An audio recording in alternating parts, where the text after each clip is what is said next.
All right, hey everybody, welcome back to the channel. This is Robert Smirking Gun Reviews, and tonight I just got finished watching Bird Box with Sandra Bullock, a Netflix original movie that just came out today. It also stars a whole bunch of people, like John Malkovich and B.D. Wong and Charanthe Edwards, and it's a really good movie. I've said in the past that I'm not the biggest Sandra Bullock fan, but I got to give it up to her in this. She's really, really good. And she's, the through character, the main character. And I'm not going to get into spoilers until later in the review, but to say that, look, whenever I just don't get excited about Sandra Bullock movies, and I saw the trailer for this, and I thought it looked interesting, but I was kind of surprised that I decided to just watch it. I was like, fuck it. So, being honest here at this channel, we are going to talk about it honestly. It is full of cliches, but they didn't bother me.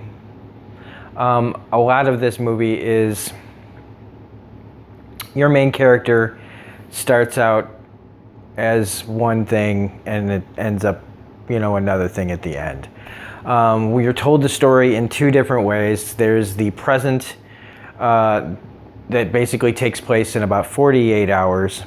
And then we keep cutting away to 5 years before when all the events that caused what happens in this movie to take place, and how slowly but surely Sandy Bullock starts with a group of people and ends up by herself with two kids. So that right there, because that kind of story usually kind of just bugs me, because you're just basically waiting for everybody to get picked off one by one in a horror movie. I don't consider this really.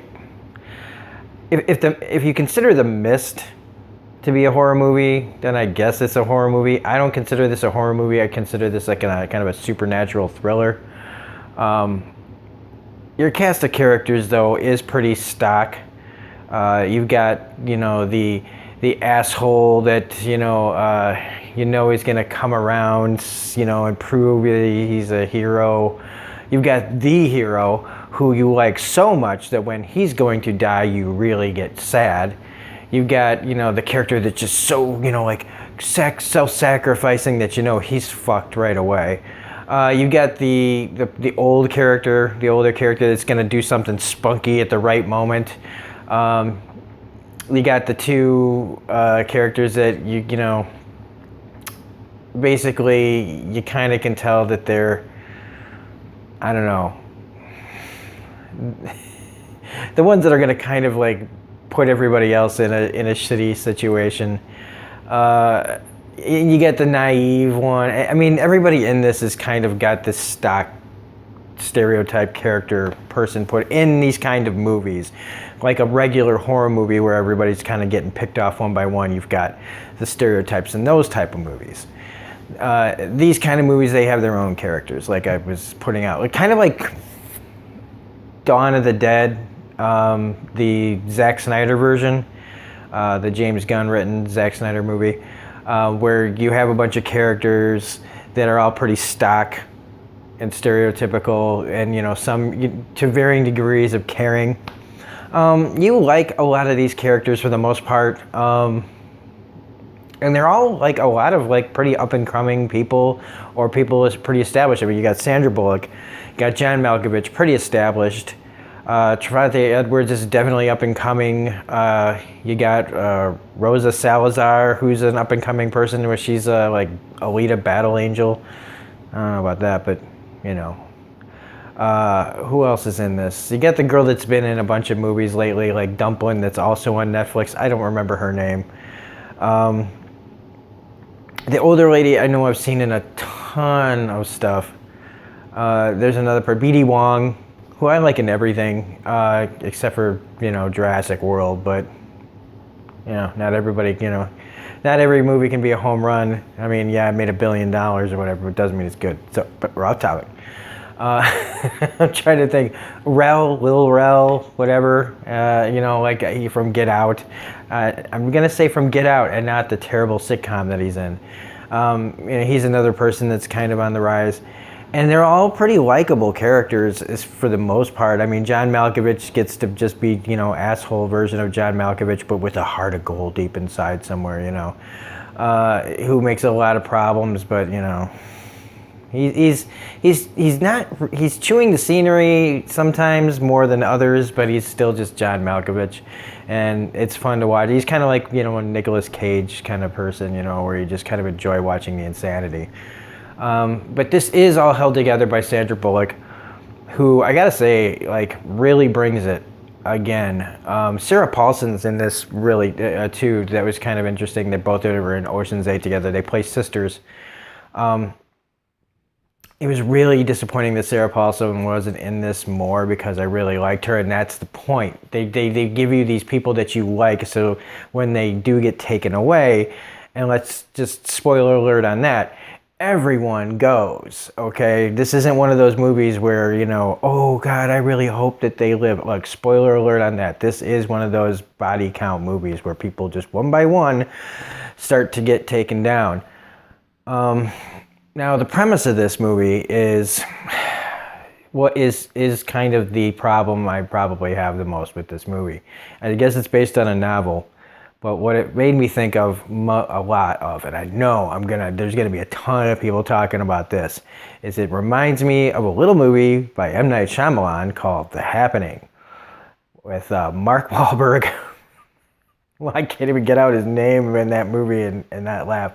And Zooey Deschanel and John Leguizamo, where your antagonist, your killer, was the wind. If you have not seen this movie, I kind of recommend you check it out just so that you can go, oh my God, that's terrible.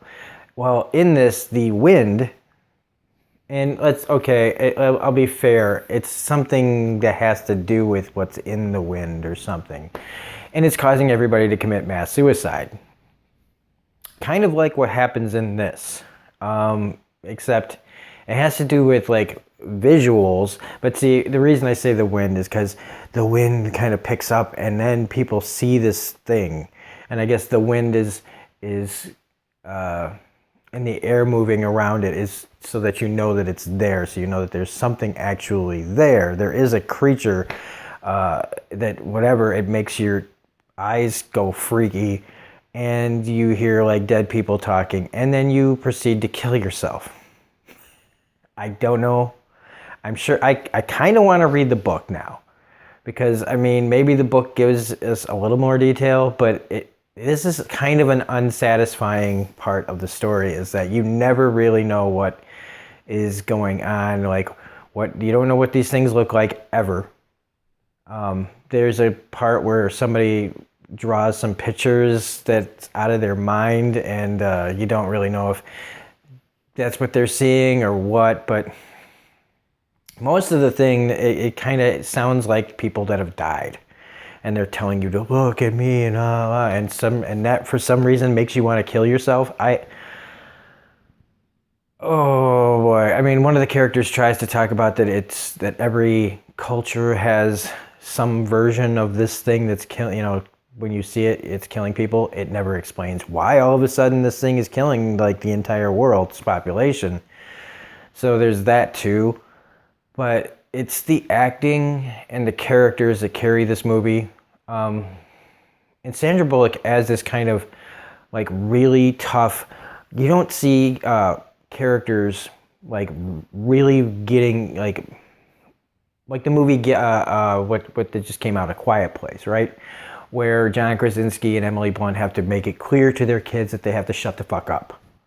That they can don't make noise, don't knock things over, be really fucking careful, But they still do it in this very kind of nice, family, very nice way. Sandra Bullock gets to do something that they never do in these movies, and that's be tough, really tough. I will hurt, when she's if you take off your blindfold, I will hurt you. It's this important. She's really trying to make sure that these little kids understand how dire these things are, that if you step out of line, if you do something stupid, there's going to be consequences.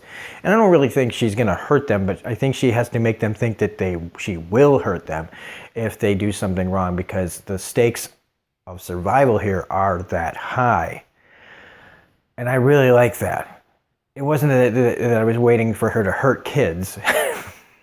It's just that I like that they went for it in the language that they were using, in the dialogue of this movie.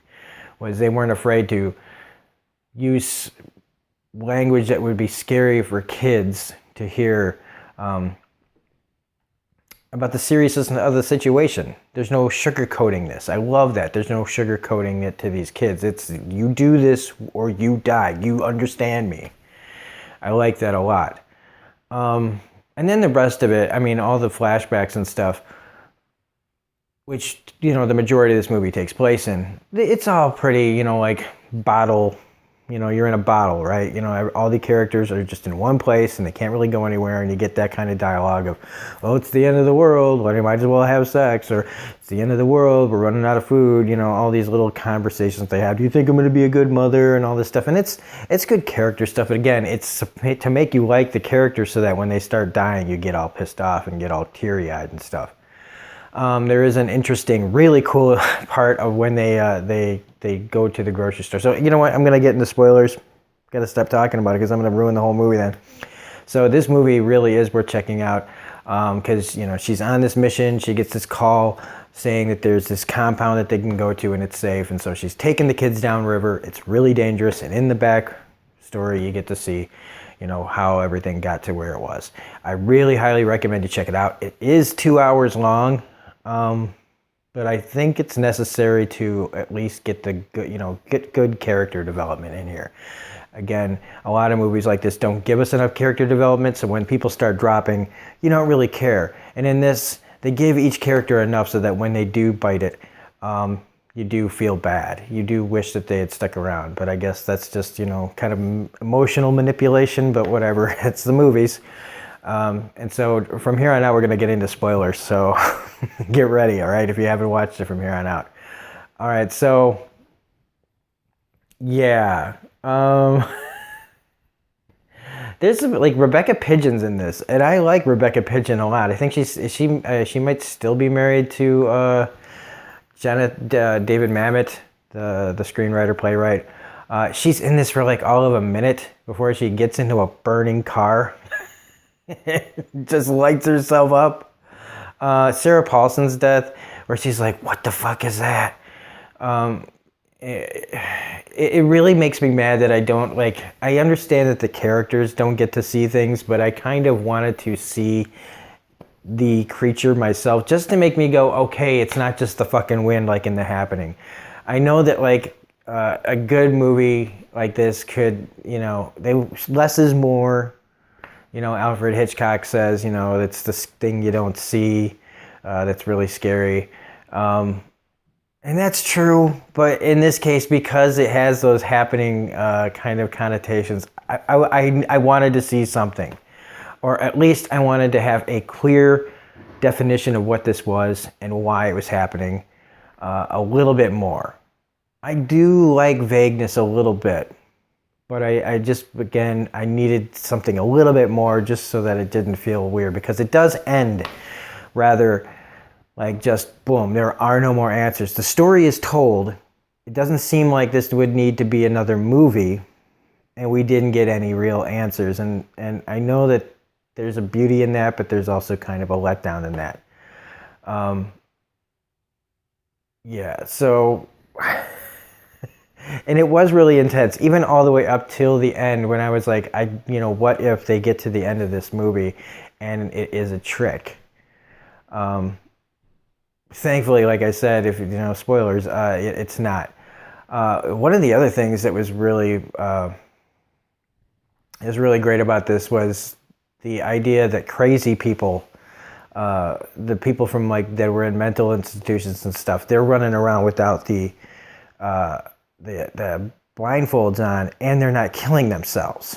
So it's like sane people see this and they kill themselves. Crazy people see it and they live. That doesn't get explained, and that's another little thing that kind of gnawed at me.